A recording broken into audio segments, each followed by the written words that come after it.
Assalamualaikum warahmatullahi wabarakatuh. Saya akan membacakan Hadits Sahih Bukhari, Kitab Ilmu, bab 1-15. Berikut isinya. Bab ke-1, Keutamaan Ilmu. Firman Allah, Allah akan meninggikan orang-orang yang beriman di antaramu dan orang-orang yang diberi ilmu pengetahuan beberapa derajat. Dan Allah mengetahui apa yang kamu kerjakan. Al-Mujadilah 11 dan, Tuhanku, tambahkanlah kepadaku ilmu pengetahuan. Toha 114. Dalam bab ini Imam Bukhari tidak membawakan satu hadits pun.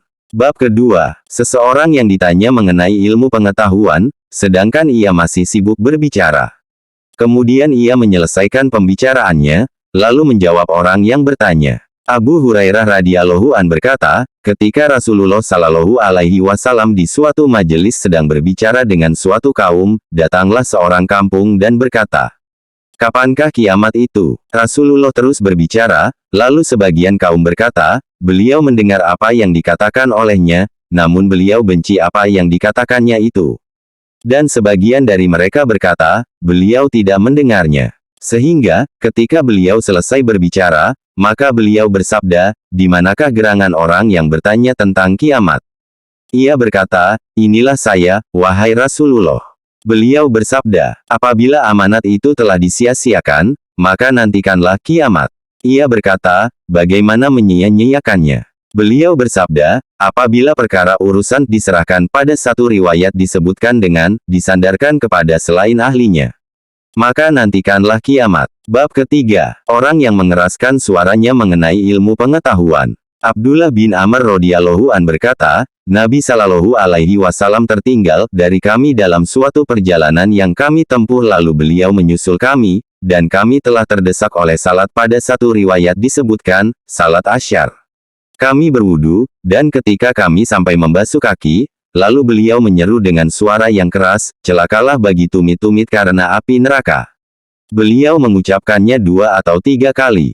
Bab keempat, perkataan perawi hadits dengan hadatsana, telah berbicara kepada kami, atau ahbarana, telah memberitahukan kepada kami, atau anba'ana, telah menginformasikan kepada kami. Al-Humaydi berkata, menurut Ibnu Uyainah, perkataan hadatsana, ahbarana, anba'ana, dan samitu adalah sama saja. Ibnu Mas'ud berkata, telah berbicara kepada kami Rasulullah Shallallahu alaihi wasallam sedang beliau adalah orang yang benar lagi dibenarkan. Syakik berkata, dari Abdullah, ia berkata, saya mendengarkan Nabi suatu perkataan. Hujaifah berkata, Rasulullah Shallallahu alaihi wasallam telah berbicara kepada kami dengan 2 hadits. Abul Aliyah berkata, dari Ibnu Abbas dari Nabi Shallallahu alaihi wasallam, mengenai apa yang beliau riwayatkan adalah dari Tuhannya Azza wa Jalla. Anas berkata, dari Nabi Shallallahu alaihi wasallam beliau meriwayatkannya dari Tuhanmu Azza wa Jalla. Abu Hurairah radhiyallahu an berkata, dari Nabi Shallallahu alaihi wasallam beliau meriwayatkannya dari Tuhannya Azza wa Jalla. Dalam hal ini dia Imam Bukhari meriwayatkan dengan isnadnya hadits Ibnu Umar yang akan disebutkan pada Tafsir 65 surah 14 bab 2. Bab kelima, Imam melontarkan pertanyaan kepada para sahabatnya untuk menguji pengetahuan mereka. Mengenai hal ini Imam Bukhari meriwayatkan dengan sanadnya hadits Ibnu Umar yang diisyaratkan di atas. Bab keenam, keterangan tentang ilmu dan firman Allah, katakanlah, Tuhanku, tambahkanlah kepadaku ilmu. Toha 114. Dalam bab ini Imam Bukhari tidak menyebutkan sebuah hadits pun. Bab ketujuh, membacakan dan mengkonfirmasikan kepada orang yang menyampaikan berita. Al-Hasan, Sufyan, dan Malik berpendapat boleh membacakan. Dari Sufyan as-Sauri dan Malik, disebutkan bahwa mereka berpendapat boleh membacakan dan mendengarkan. Sufyan berkata, apabila dibacakan kepada orang yang menyampaikan suatu berita, maka tidak mengapa dia berkata, ceritakanlah kepadaku, dan saya dengar. Sebagian mereka memperbolehkan membacakan kepada orang alim dengan alasan hadits Dimam bin Salabah yang berkata kepada Nabi Shallallahu alaihi wasallam, apakah Allah memerintahkanmu melakukan salat? Beliau menjawab, ya. Sufyan berkata, maka, ini adalah pembacaan kepada Nabi Shallallahu alaihi wasallam. Dimam memberitahukan hal itu kepada kaumnya, lalu mereka menerimanya. Malik berargumentasi dengan dokumen yang dibacakan kepada suatu kaum, lalu mereka berkata, si Fulan telah bersaksi kepada kami, dan hal itu dibacakan kepada mereka. Dibacakan kepada orang yang menyuruh membaca, lalu orang yang membaca berkata, si Fulan menyuruhku membaca. Al-Hasan berkata, tidak mengapa membacakan kepada orang alim. Sufyan berkata, apabila dibacakan dikonfirmasikan kepada ahli hadits perawi, orang yang menyampaikan hadits berita, maka tidak mengapa dia berkata, ceritakanlah kepadaku. Malik dan Sufyan berkata, membacakan mengkonfirmasikan kepada orang yang alim dan bacaan orang alim itu sama saja. Anas bin Malik radhiyallahu an berkata, ketika kami duduk dengan Nabi Shallallahu alaihi wasallam di masjid, masuklah seorang laki-laki yang mengendarai unta, lalu mendekamkan untanya di dalam masjid dan mengikatnya. Kemudian ia berkata, manakah di antara kalian yang bernama Muhammad? Nabi Shallallahu alaihi wasallam bertelekan di antara mereka. Lalu kami katakan, laki-laki putih yang bertelekan ini. Laki-laki itu bertanya, putra Abdul Muthalib. Nabi bersabda kepadanya, saya telah menjawabmu. Ia berkata, sesungguhnya saya bertanya kepadamu, berat atasmu namun janganlah diambil hati olehmu terhadap saya. Beliau bersabda, tanyakan apa-apa yang timbul dalam dirimu. Ia berkata, saya bertanya kepadamu tentang Tuhanmu, dan Tuhan orang-orang yang sebelummu. Apakah Allah mengutusmu kepada seluruh manusia? Nabi bersabda, ya Allah, benar. Ia berkata, saya menyumpahmu dengan nama Allah, apakah Allah menyuruhmu untuk salat 5 waktu dalam sehari semalam? Beliau bersabda, ya Allah, benar. Ia berkata, saya menyumpahmu dengan nama Allah, apakah Allah menyuruhmu untuk puasa bulan ini maksudnya Ramadan dalam 1 tahun? Beliau bersabda, ya Allah, benar. Ia berkata, saya menyumpahmu dengan nama Allah, apakah Allah menyuruhmu untuk mengambil zakat ini dari orang-orang kaya kita, lalu kamu bagikan kepada orang-orang fakir kita? Beliau bersabda, ya Allah, benar.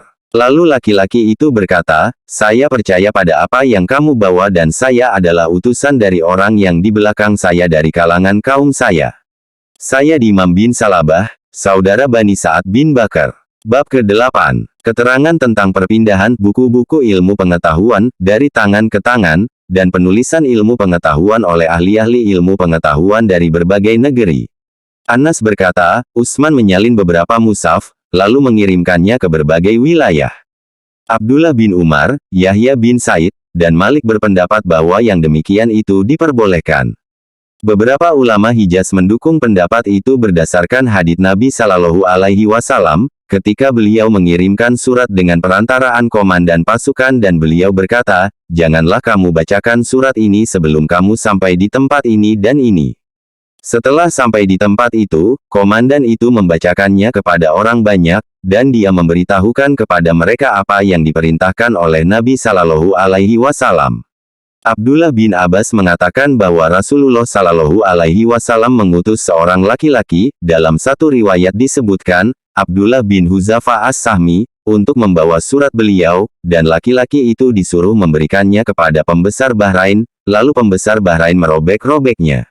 Ia berkata, lalu Rasulullah Shallallahu alaihi wasallam mendoakan agar mereka benar-benar dirobek-robek. Bab ke-9. Orang yang duduk di tempat terakhir paling jauh dari suatu pertemuan dan orang yang menemukan suatu tempat pertemuan atau duduk di sana. Abu Waqid al-Laitsi mengatakan bahwa ketika Rasulullah Shallallahu alaihi wasallam duduk di masjid bersama orang-orang, tiba-tiba datang 3 orang. 2 orang menghadap kepada Nabi Shallallahu alaihi wasallam, dan seorang lagi pergi. 2 orang itu berhenti pada Rasulullah Shallallahu alaihi wasallam yang seorang duduk di belakang mereka, dan yang ketiga berpaling, pergi. Ketika Rasulullah Shallallahu alaihi wasallam selesai, beliau bersabda, maukah saya beritakan tentang 3 orang?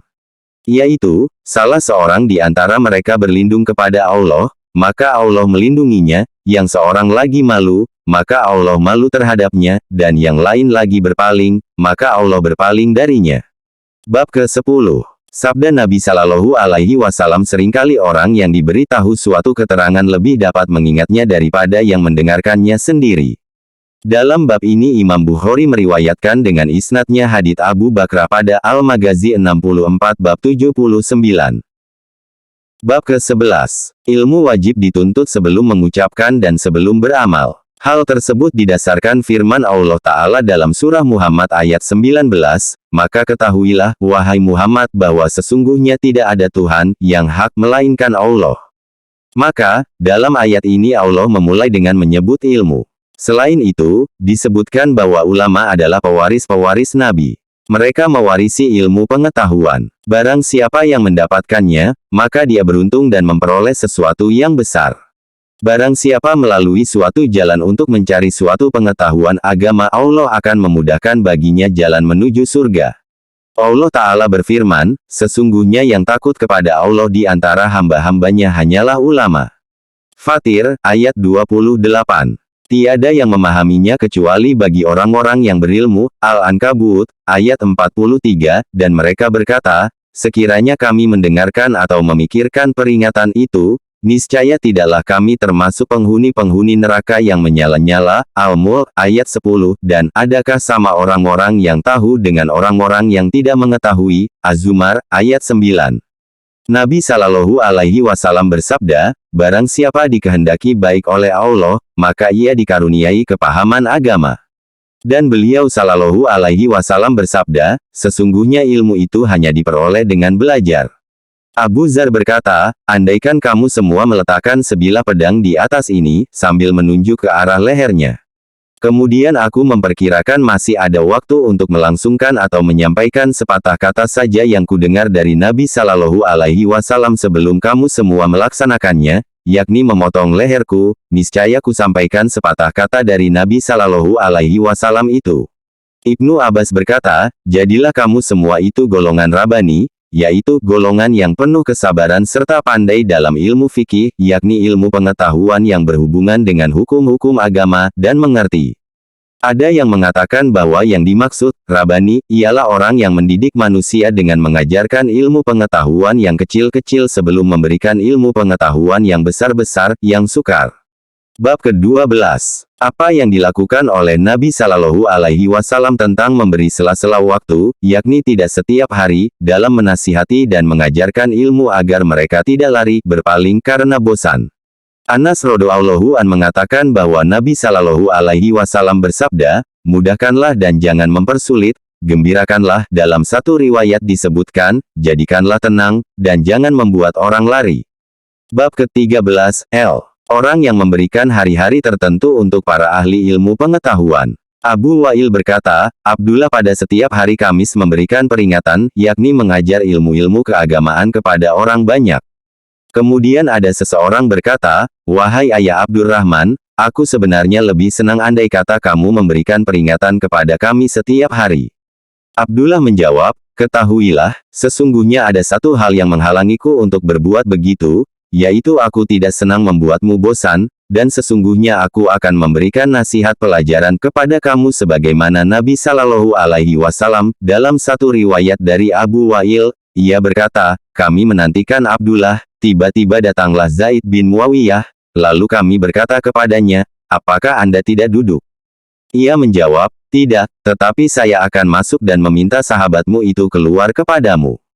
Kalau tidak, maka saya akan duduk. Lalu Abdullah keluar sambil menggandeng tangannya, lalu ia berdiri menghadap kami seraya berkata, ketahuilah, sesungguhnya aku telah diberitahu tentang keberadaanmu, kedatanganmu, tetapi yang menghalangiku untuk keluar kepadamu ialah karena Rasulullah Shallallahu Alaihi Wasallam biasa memberi kami nasihat pada beberapa hari tertentu dalam seminggu karena khawatir, dan dalam satu riwayat, tidak suka, membuat kami bosan.